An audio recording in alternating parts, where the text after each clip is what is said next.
What's going on, guys? Mike Corbishley here to talk to you about a troubleshooting issue that we run into every now and then here at Lowrance, where no source appears on your MFD, whether that's an HDS or an Elite FS display, when you're trying to run your ActiveTarget or ActiveTarget 2. Let's check it out.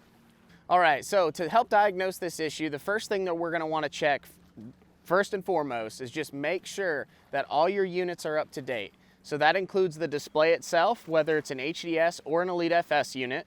You can find this by going to the Lowrance website and under the help and support section, going to see what the most recent software version of your unit is.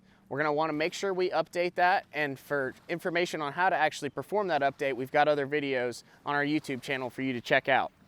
So we won't dive into that too deep today, but make sure that your units are updated, and that includes your display and the ActiveTarget module. So if that's an ActiveTarget or ActiveTarget 2, same thing.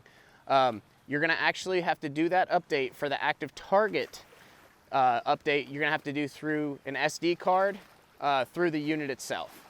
So we're gonna put that SD card 32 gigs or less into the display, and we're gonna go ahead into our storage section and force the update to our ActiveTarget module. Assuming that your unit is up to date, the next thing that we're going to want to check is, are we getting good Ethernet connection from the ActiveTarget module or ActiveTarget 2 module to the display itself? A failed Ethernet cable or pinched Ethernet cable is possible. It happens sometimes during installation where the cables get pinched, very similar to an Ethernet cable anywhere else in your house in a ton of different situations. Make sure that you've got a nice clean connection on that Ethernet cable and it wasn't pinched somewhere. The way to check to see if you have a good Ethernet connection is by looking at the ActiveTarget module itself, and on there you'll see a little Ethernet light, and you want to make sure that's consistently blinking green.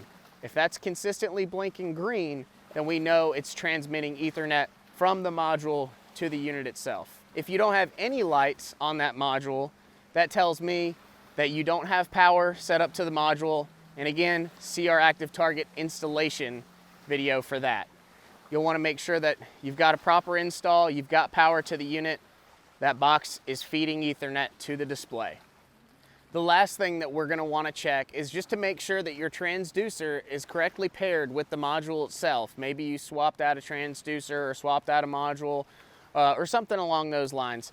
Doesn't matter. Either way, what we're going to want to do is we're going to click on Pages, Settings, System, Restore Defaults, and then you're going to check in there only your global settings. So we're going to leave everything else unchecked except for your global settings and hit OK.